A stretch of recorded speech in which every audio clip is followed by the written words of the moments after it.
3 मई को देश में जो नीट यूजी परीक्षा हुई है वो परीक्षा रद्द कर दी गई है। पता नहीं किस गधे लेवल के लोगों को नीट पेपर कराने की जिम्मेदारी दे दी गई है। हर बार की तरह इस बार भी जांच सीबीआई को सौंप दी गई है। क्यों नहीं हम ऐसी सजा देते ऐसे लोगों को कि अगली बार लोगों के हाथ कांप जाएं पेपर लीक करने से पहले। एनटीए ने की रीनीट की घोषणा और जिसने किया पेपर लीक उसकी। आज है 3 मई 2026। इंडिया का सबसे बड़ा प्री मेडिकल एग्जाम नीट।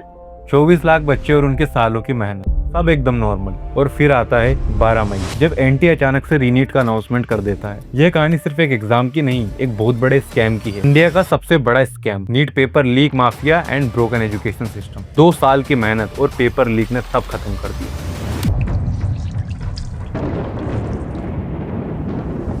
एक एग्जाम जिसके लिए लाखों स्टूडेंट्स अपनी पूरी जिंदगी रोक देते हैं।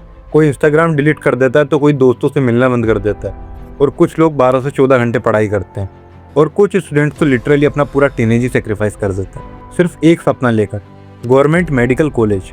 लेकिन इमेजिन करो, एग्जाम देकर बाहर निकलो और फिर पता चले कि पेपर शायद पहले ही लीक हो चुका था।